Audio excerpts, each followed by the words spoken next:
श्री शिवाय नमस्तुभ्यम। हर हर महादेव। दोस्तों, पूज्य गुरु जी ने अभी अपनी कल की शिव महापुराण की कथा मैं सोमवार के दिन किया जाने वाला एक सफेद फूल का एक ऐसा विशेष उपाय बताया है जो उन्होंने आज तक अपनी किसी भी कथा में नहीं बताया है। पूज्य गुरु जी ने कहा कि जब आपके हाथ तंग चल रहे हो, जब रुपये पैसे कहीं से प्राप्त ही ना हो पा रहे हो, जीवन में चारों तरफ से सिर्फ और सिर्फ परेशानियां आ गई हो, उनसे बाहर निकलने का कोई रास्ता ना दिखाई दे रहा हो, तो 19 मई 2025 सोमवार के दिन कर लेना एक सफेद फूल वाला यह उपाय होगी। हर मनोकामना पूरी मिलेगी, सभी दोषों से मुक्ति, इतना धन आएगा कि संभाले नहीं संभलेगा। माता लक्ष्मी जी और महादेव जी के आशीर्वाद से पूरे साल धन बरसता रहेगा। दोस्तों, जैसा कि आप सभी लोग जानते हैं कि 19 मई 2025 यानी सोमवार को पड़ रही है ज्येष्ठ महीने की सप्तमी तिथि। और दोस्तों, यह वह तिथि है जो ज्येष्ठ महीने में पड़ने वाली सबसे बड़ी और ज्येष्ठ महीने की पहली सप्तमी तिथि है, क्योंकि यह सोमवार के दिन पड़ रही है और हमारे हिंदू धर्म में इसका बहुत ही बड़ा और विशेष महत्व होता है। पूज्य गुरु जी ने कहा है कि अगर कभी भी मौका लग जाए और ज्येष्ठ महीने की सप्तमी तिथि सोमवार को पड़ जाए तो आप लोगों को सिर्फ और सिर्फ एक सफेद फूल वाला उपाय तो अवश्य ही करना चाहिए, क्योंकि इन दोनों तिथियों का संयोग बहुत ही कम आता है।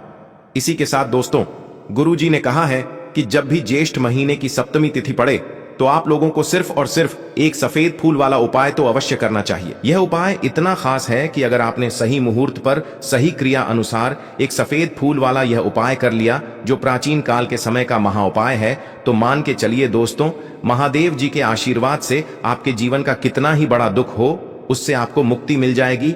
आपकी कोई भी मनोकामना हो, मान लीजिए आप नौकरी की तैयारी कर रहे थे तो आपकी नौकरी लग जाएगी, आपका बंद पड़ा व्यापार चल पड़ेगा। और दोस्तों, आप जिस बीमारी से आप बहुत दिनों से परेशान थे, उस बीमारी से आपको मुक्ति मिल जाएगी। आपके जीवन में धन आना शुरू हो जाएगा, आपके जीवन में धन आने के नए नए रास्ते खुल जाएंगे। और मान के चलिए दोस्तों, फिर आपको किसी भी प्रकार की परेशानी का सामना नहीं करना पड़ेगा। इसीलिए दोस्तों, 19 मई सोमवार सप्तमी के दिन आप लोगों को इस वाले उपाय को जरूर कर लेना है। भले ही आपने पूरे साल भर इस उपाय को ना किया हो, पर अगर आपने इस ज्येष्ठ महीने में पड़ने वाली सप्तमी के दिन अगर इस वाले उपाय को कर लिया तो आपको इस उपाय को करने का वह फल मिलेगा जिसकी आपने कभी कल्पना भी नहीं करी होगी। इसीलिए आप लोग इस गेहूं वाले उपाय को एक बार जरूर कर लेना, ताकि आप लोगों के हाथ से यह मौका न जा सके और आपको इस उपाय को करने का फल मिल सके। दोस्तों, यह उपाय पंडित जी ने अपनी अभी की ही शिव महापुराण की कथा में बताया है, जो इस उपाय को आज हम आपको बहुत अच्छे से समझाने वाले हैं। इस वीडियो को देखने के बाद इस उपाय को समझने के लिए आपको कोई और वीडियो को देखने की जरूरत नहीं पड़ेगी। तो दोस्तों, इस उपाय को आपको कैसे करना है, कब करना है, कहां पर करना है और उपाय को करते समय आपको किन किन गलतियों को नहीं करना है और आपको किन किन बातों का ध्यान रखना है, ये सारी जानकारी हम आपको इस वीडियो में देंगे। तो चलिए भक्तों, उपायों को शुरू करते हैं। अगर आप भी चाहते हैं कि महादेव जी का आशीर्वाद आप पर सदैव बना रहे तो वीडियो को लाइक करें, चैनल को सब्सक्राइब करें और कमेंट बॉक्स में हर हर महादेव जरूर लिखें। और अपने फायदे के लिए, गरीबी दूर करने के लिए इस वीडियो को पूरा देख कर जाना। यदि आज आपने वीडियो को बीच बीच में से देखा, काट काट कर देखा, तो जीवन में आपको कभी सफलता हासिल भी नहीं होगी। देखिए दोस्तों, यह 19 मई सोमवार सप्तमी का दिन ये इतना खास होता है, इतना महत्वपूर्ण होता है। देखा गया है कभी कभी बड़े बड़े पूजा पाठ अनुष्ठान से जो मनोकामना पूर्ण नहीं होते, वह 19 मई सोमवार के दिन एक छोटे से उपाय करने से ही आपकी मनोकामना पूर्ण हो जाती है। अब हम समझते हैं इस वाले उपाय को हमें करना किस समय है। इस एक सफेद फूल वाले उपाय को हमें इस सोमवार के दिन करना किस समय है। तो देखिए, इस उपाय को करने का जो समय है वह सुबह का समय है और शाम का समय भी है। अब देखिए, यहाँ पर हम मुख्य रूप से सुबह का समय नहीं बोलेंगे, क्योंकि 19 मई सोमवार सप्तमी का दिन है और इस दिन प्रदोष काल के समय का बहुत महत्व होता है। बाकी अगर सुबह के समय भी करेंगे तो भी अच्छा होगा, उसमें कोई भी दिक्कत वाली बात नहीं है। तो चलिए जानते हैं इस विशेष उपाय के बारे में। लेकिन उससे पहले एक प्रार्थना, अगर आप इस चैनल पर नए हैं तो आप इस वीडियो को लाइक करें, चैनल को सब्सक्राइब करें और कमेंट बॉक्स में आप अपनी राशि या अपना नाम जरूर डाल दें, क्योंकि हम राशि से जुड़ा भाग्य भी बताते हैं और भाग्य में चल रही परेशानियों को दूर करने के लिए वह आसान से आसान उपाय भी बताते हैं। तो चलिए अब हम अपने सबसे पहले उपाय की बात कर लेते हैं। यह उपाय आपके जीवन में धन धान्य की वृद्धि करेंगे, साथ ही साथ आप में ओज तेज की वृद्धि भी करेंगे। अगर आप अपने व्यापार में या नौकरी में किसी कारणवश अगर रुके हुए हैं, आपको सफलता प्राप्त नहीं हो पा रही है, तो आप सफल भी होंगे और साथ ही साथ आपकी सारी समस्याओं और संकटों का अंत भी होने वाला है। तो चलिए जानते हैं पूज्य गुरु जी द्वारा बताए गए अपने सबसे पहले खास उपाय के बारे में, इस उपाय के लिए आपको सबसे पहले ले लेना है एक सफेद रंग का फूल। देखिए, सफेद रंग का फूल महादेव जी को बहुत ही प्रिय होता है, इसीलिए आपको सिर्फ एक सफेद रंग का फूल ले लेना है। अगर आपके पास में सफेद रंग का फूल नहीं है तो आप शिवलिंग के ऊपर बढ़े हुए सफेद रंग के फूल को उठाकर इसे जल से शुद्ध करके आप इसका फिर से इस्तेमाल शिवलिंग पर कर सकते हैं। बस आपको ध्यान रखना है कि सफेद रंग का फूल जो आप लेंगे वो केतकी का फूल नहीं होना चाहिए, और आप कोई भी सफेद रंग का फूल उसकी जगह पर ले सकते हैं। फिर इसी के साथ आपको एक चावल का दाना ले लेना है। चावल का दाना कहीं से भी टूटा खंडित नहीं होना चाहिए। इसी के साथ आपको एक बेल पत्र ले लेनी है। अगर आपके पास में बेल पत्र भी नहीं है तो शिवलिंग के ऊपर छड़ी हुई बेल पत्र को उठाकर आप इसे जल से शुद्ध करके इसका फिर से इस्तेमाल शिवलिंग पर कर सकते हैं। फिर आपको सबसे आखिर में एक लोटा जल ले लेना है। लोटा आप तांबे का लेंगे और जल हमेशा की तरह आपको अपने घर के किचन से ही लेना है। अब यह सारी सामग्री लेकर के आपको पहुंच जाना है। शिवालय पूज्य गुरु जी ने कहा है कि इस उपाय को आप शाम को प्रदोष काल में करना चाहें तो अति उत्तम रहेगा। अब देखिए, अब जो यह तीनों सामग्री आपके पास में है, इनको लेकर के आपको पहुंच जाना है। शिवालय और एक बेल पत्र को ले गए हैं, और एक चावल का दाना जो आपके पास में है, और एक सफेद रंग का फूल जो आप साथ में लेकर गए हैं। इन तीनों सामग्रियों को एक एक करके आपको इसी एक लोटे जल में डाल देना है। ये तीनों सामग्री आप शिवलिंग के सामने ही इस एक लोटे जल में डालिए। अब आपका यह एक लोटे जल का मिश्रण तैयार हो गया।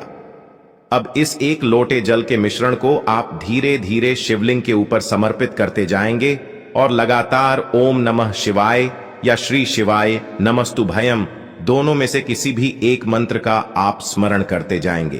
पूज्य गुरु जी ने कहा है कि जल आपको बिल्कुल धीरे धीरे समर्पित करना है, और जल समर्पित करते हुए आप कम से कम 108 बार इस मंत्र का आप स्मरण जरूर कर लें। आप चाहे तो श्री शिवाय नमस्तुभ्यम मंत्र का स्मरण कर लें, और चाहे तो ओम नमः शिवाय मंत्र का स्मरण कर लें। इसके बाद जलाधारी से जो जल बह करके नीचे गिर रहा है उसको थोड़ा सा आपको किसी पात्र में इकट्ठा कर लेना है। आप चाहे तो इस खाली लोटे में भी इस जल को इकट्ठा कर सकते हैं और महादेव जी से अमृत स्वरूप आपको प्राप्त कर लेना है।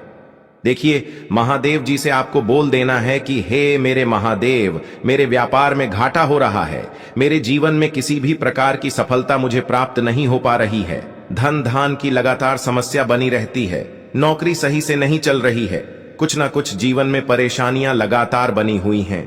तो आपकी जो भी मनोकामना हो, उस मनोकामना को स्मरण करते हुए आपको इस जल को महादेव जी से अमृत स्वरूप प्राप्त कर लेना है, और यह जल आपको लेकर के अपने घर को चले आना है। अब अगर आपके घर में लड़ाई झगड़ा बहुत होता है तो आप इस जल का आचमन अपने पूरे घर के प्रत्येक कोने में कर दीजिए। यानी कि इस जल का छिड़काव आपके घर के प्रत्येक कोने में आपको कर देना है। बस आपको किसी भी अशुद्ध जगह पर इस जल का छिड़काव नहीं करना है, और घर के हर कोने में इस जल का आपको छिड़काव कर देना है। साथ ही साथ आप थोड़ा सा आचमन खुद कर लीजिएगा, और घर के अन्य सदस्यों को भी इस जल का आपको आचमन करवा देना है। फिर इसी के साथ अगर आप अपने व्यापार में सफलता को प्राप्त करना चाहते हैं या फिर नौकरी में सफलता को प्राप्त करना चाहते हैं, तो आप जिस भी जगह या फिर अगर आपके व्यापार में घाटा हो रहा है तो आप इस जल का अपने व्यापार वाली जगह पर इसका छिड़काव भी कर देंगे। फिर आपके जीवन में किसी भी प्रकार की अगर समस्या है तो आप इस जल का आचमन खुद कर लेंगे। पूज्य गुरु जी ने कहा है कि जो भी इस जल का छिड़काव अपने घर में कर लेता है या स्वयं आचमन कर लेता है तो उसके जीवन की बड़ी से बड़ी मनोकामना भी महादेव जी की कृपा से बहुत ही जल्द से जल्द परिपूर्ण हो जाती है। अब जानते हैं पूज्य गुरु जी द्वारा बताए गए अपने दूसरे खास उपाय के बारे में। देखिए, ये उपाय भी आपके जीवन में संकटों को प्राप्त करके धन, व्यापार, नौकरी, इन सबको अच्छी तरीके से चलाने के लिए इस उपाय को आपको जरूर करना चाहिए। इस उपाय के लिए सिर्फ और सिर्फ आपको एक दीपक ले लेना है। दीपक आप चाहे तो मिट्टी का ले सकते हैं या फिर अपने घर पर शुद्ध आटा माड़ करके उसका दीपक आप तैयार कर सकते हैं। इस दीपक में आपको लंबी रुए की बत्ती का प्रयोग करना है। पूज्य गुरु जी ने अपनी शिव महापुराण की कथा में कई बार बताया हुआ है कि कि लंबी रुए की बत्ती का प्रयोग जब भी हम लोग करते हैं तब हमें अपने जीवन में धन धान की प्राप्ति होती है, हमारे वंश में वृद्धि होती है और हमारे जीवन में तरक्की हमें प्राप्त होना शुरू हो जाती है। आपको लंबी रुए की बत्ती का ही प्रयोग करना है और इस दीपक में आपको घी का इस्तेमाल करना है। आपको शुद्ध देसी घी का ही इस्तेमाल इस दीपक में करना है। इसी के साथ आपको थोड़े से चावल के दाने ले लेने हैं। आपको एक मुट्ठी चावल के दाने ले लेने हैं। अब यह सारी सामग्री लेकर के आपको पहुंच जाना है किसी भी बेलपत्र वृक्ष के नीचे।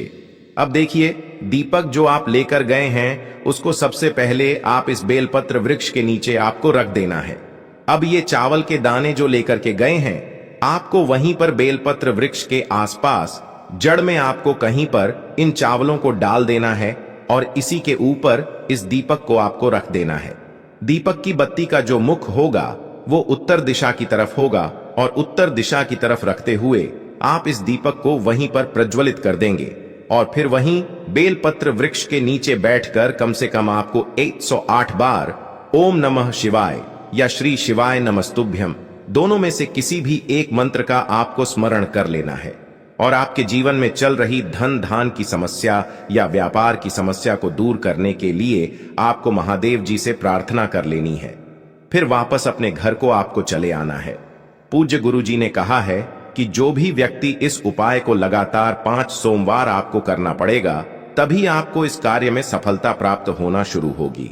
तो दोस्तों, अब जानते हैं पूज्य गुरु जी द्वारा बताए गए अपने सबसे आखिरी उपाय के बारे में जो आपके जीवन की सारी समस्याओं को समाप्त करने के लिए, धन की अगर समस्या है तो उसको समाप्त करेगा, व्यापार में अगर कोई समस्या है तो उसको समाप्त करेगा, नौकरी अगर आपको नहीं मिल पा रही है तो उस समस्या से भी आपको मुक्ति मिलेगी, या फिर आप अपने जीवन में ओज तेज की वृद्धि करना चाहते हैं तो यह उपाय आपके लिए बहुत ही विशेष सिद्ध होने वाला है।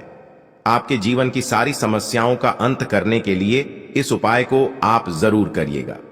इस उपाय के लिए भी आपको एक लोटे जल की जरूरत पड़ेगी। एक लोटा जल आप ले लीजिएगा। लोटा आप तांबे का लीजिएगा और जल हमेशा की तरह आपको अपने घर के किचन से ही लेना है।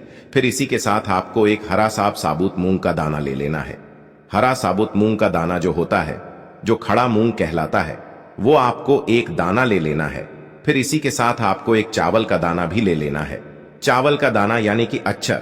फिर सबसे आखिर में आपको थोड़ा सा गुड़ ले लेना है। गुड़ आप 1 टुकड़ा या 2 टुकड़ा ले सकते हैं। अब ये सारी सामग्री लेकर के आपको पहुंच जाना है शिवालय। इस उपाय को भी आप शाम को प्रदोष काल में या उसके बाद किसी भी समय कर सकते हैं। शिवालय पहुंचने के बाद अब यह सारी सामग्री लेकर के, यानी कि एक गुड़ का टुकड़ा, एक हरा मूंग और एक चावल का दाना, इन सारी सामग्रियों को इस एक लोटे जल में आपको मिला लेना है।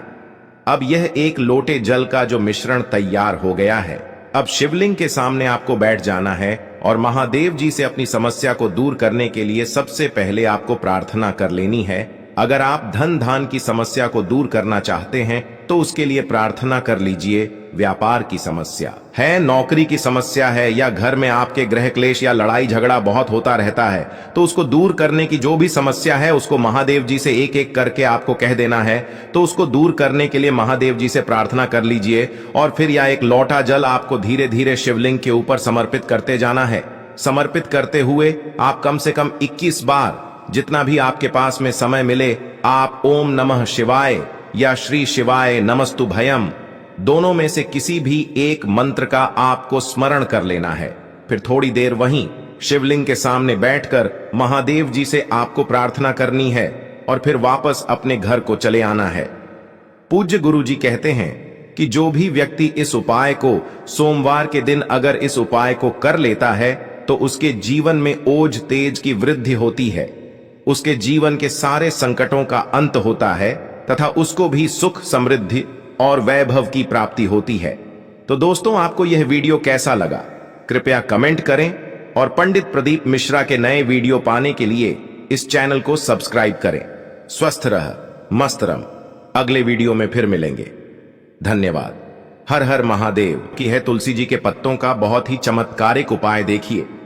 हम सभी के घरों में माता तुलसी का पौधा अवश्य ही होता है, तो देखिए हमें तुलसी जी के पौधे से सबसे पहले तो 3 पत्ते तोड़ने हैं। तो देखिए, तुलसी जी के आपको 3 पत्ते तोड़ लेने हैं और इन तुलसी जी के पत्तों को तोड़ने के बाद आपको एक छुटकी हल्दी भी अपने साथ में लेनी है। हल्दी के अंदर आपको जल मिलाकर के पेस्ट के रूप में तैयार करना है और इसी के साथ में आपको एक दीपक भी लेना होगा। दीपक आप मिट्टी का भी ले सकते हैं, आटे का भी ले सकते हैं और इस दीपक में आपको शुद्ध घी डाल करके इसमें आपको लंबी रुकी बाती का प्रयोग करना है। देखिए दोस्तों, आपके पास है 3 तुलसी जी के पत्ते। तो पहला जो तुलसी जी का पत्ता है उस पर आपको सबसे पहले तो जो आपने हल्दी ली है उसकी एक बिंदी लगानी है। और पहला जो तुलसी जी का पत्ता है, आपके घर में भगवान विष्णु का चाहे कोई सा भी स्वरूप हो, चाहे लड्डू को गोपाल जी का स्वरूप हो, या फिर भगवान कृष्ण की आपके मंदिर में प्रतिमा हो, या फिर भगवान श्री राम की प्रतिमाएं, उनके सामने आपको पहला तुलसी जी का पत्ता अर्पित करना है। अब देखिए दोस्तों, आपके पास जो 2 तुलसी जी के पत्ते हैं और आपके पास जो एक दीपक हैं, इन्हें आपको लेकर के पहुंचना है अपने ही घर में। तुलसी जी के पौधे के पास में देखिए, सबसे पहले तो आपके पास जो 2 तुलसी जी के पत्ते हैं उन पर भी आपको हल्दी की एक एक बिंदी लगानी है और उन दोनों ही तुलसी जी के पत्तों को आपको अपने घर में तुलसी जी के पौधे के वहां पर ही अर्पित कर देने हैं। और इस प्रकार से यह दोनों पत्ते भी तुलसी जी के पौधे के पास में अर्पित करने के बाद अंत में जो आपके पास एक लंबी बाती का दीपक है, इसे आपको तुलसी जी के पौधे के पास में ही प्रज्वलित कर देना है। जो भी व्यक्ति अपने ही तुलसी जी के 3 पत्तों का यह उपाय कर लेता है तो उसका परिवार हमेशा खुश रहता है, उसके परिवार में कभी भी कोई भी संकट उत्पन्न नहीं होता है और यदि आपके घर में जो भी ग्रह क्लेश हैं वह भी समाप्त होते हैं। तो इस प्रकार से आपको यह पहला उपाय करना है। आपको लेना है एक गोल बाती का दीपक। आप चाहें तो मिट्टी का ले सकते हैं या फिर घर से शुद्ध आटा मढ़कर उसका दीपक आप तैयार कर सकते हैं। इसके बाद आपको लेना है शुद्ध गाय का घी। अगर वो नहीं है तो कोई भी देसी घी इस्तेमाल कर सकते हैं, जिससे आपको दीपक प्रज्वलित करना है। देखो, अब ये सब सामग्री लेकर आपको जाना है प्रदोष काल में आपके घर पर तुलसी जी के घेरे के पास में। देखो, ये उपाय तो आपको अवश्य करना है। देखो, वहां पहुंचकर सबसे पहले वो दीपक आपको प्रज्वलित कर देना है और ओम नमो भगवते वासुदेवाय नमः का 11 बार जाप करना है। उसके बाद आपको अपने सीधे हाथ में थोड़ी हल्दी लेकर उस दीपक में अपना नाम और गोत्र बोलते हुए डाल देना है। उसके बाद माता लक्ष्मी से आपको प्रार्थना करना है कि हे महालक्ष्मी, हमारी सभी दुख तकलीफों को दूर करो। हे महादेव, हमारे सब दुख कष्टों को खत्म करो। इस भावना से आपको ये उपाय करना है।